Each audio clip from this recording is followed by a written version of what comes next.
Bonjour, je m'appelle Fadil Hamza et j'espère que vous allez bien.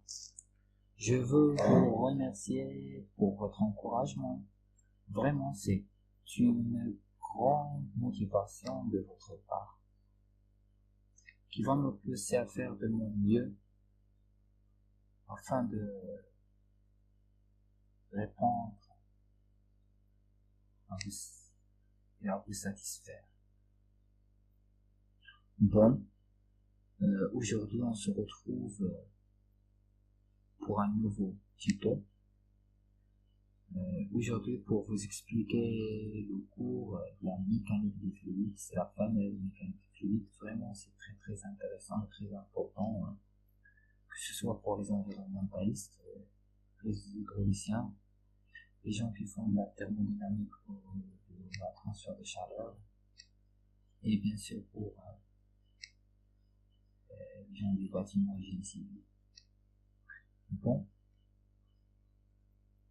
dans la première partie qui sera consacrée à une étude, une introduction que je trouve très utile afin de nous mettre au bon chemin et faciliter la compréhension des autres chapitres par la suite. Alors, barakatillah, la première question qui vient à l'esprit, qu'est-ce que ça veut dire la mécanique fluide? Ben, tout simplement, c'est la branche des sciences physiques qui s'intéresse à l'étude des secoulements ayant subi des contraintes mécaniques. C'est-à-dire, on étudie les fluides qui ont subi une force, sous l'effet d'une force. Alors, lorsqu'on étudie les fluides au repos, on a dans la statique de fluide ou bien l'hydrostatique. Et bien sûr, lorsque on étudie les fluides en mouvement, on a ce qu'on appelle l'hydrodynamique ou bien la dynamique des fluides.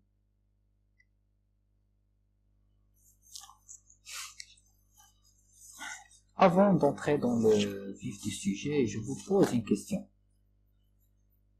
Quels sont les états de la matière et qu'est-ce qu'un fluide? C'est ce qu'on verra tout de suite. Dans la nature, la matière se trouve sous forme de 3 états, voire 4 si on considère la forme plasma, qu'on ne va pas traiter ici. Alors, on distingue les solides, les liquides et les gaz. Les solides sont caractérisés par une grande cohésion entre les particules. Vous voyez dans la photo 6 joints. Pour les liquides, ils n'ont pas une forme géométrique propre, car les particules sont un petit peu espacées. Et pour les gaz, les molécules sont presque indépendants, c'est-à-dire ils sont libres à se déplacer dans toutes les directions. Donc, un solide, il a une forme géométrique propre, les molécules sont liées entre eux. Les liquides, les molécules sont peu liées, mais il n'a pas une forme propre. Plutôt, il prend le volume du récipient qui le contient.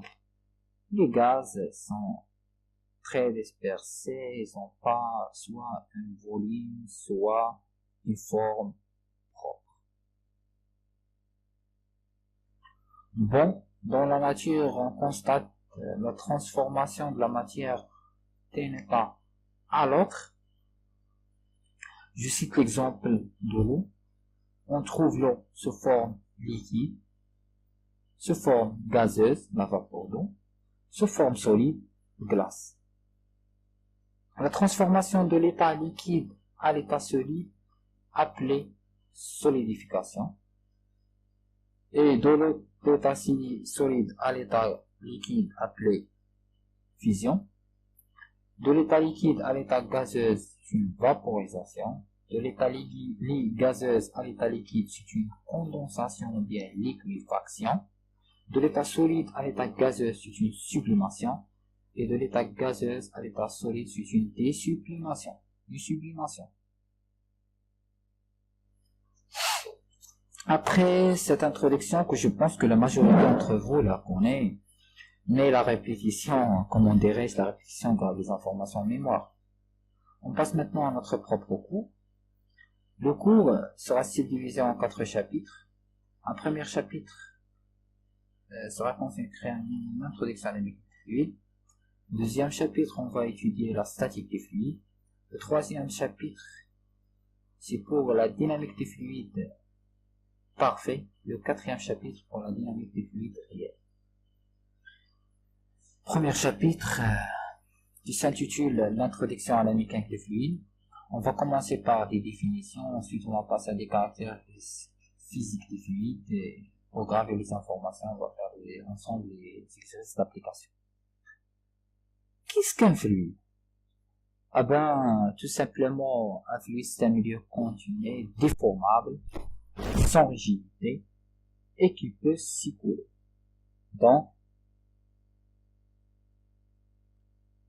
c'est un milieu déformable, c'est-à-dire se déforme lorsqu'on applique une force, sans rigidité, il n'a pas de rigidité comme les solides, et qui peut s'écouler, c'est-à-dire les fluides sont caractérisés par l'écoulement. Et donc, aussi, ils n'ont pas une forme propre. On dit que prend la forme des récipients qui le contient, par exemple de l'eau, sont mis dans un seau cubique et prend la forme d'un cube. Si on le met dans un cylindre, il prend la forme d'un cylindre. Donc, les fluides sont groupés en liquide et gaz. Alors, pour différencier entre un fluide parfait et un fluide réel, c'est tout simplement les frottements. Dans le cas d'un fluide parfait, on peut exprimer le mouvement sans tenir en compte les forces de frottement, c'est-à-dire la composante tangentielle de la force de frottement. Autrement dit, c'est-à-dire que dF est normal à l'élément de surface ds. Chose qui n'a pas réelle. Dans la nature, la majorité des fluides, ce sont des fluides réels, c'est-à-dire il y a les frottements entre les particules fluides.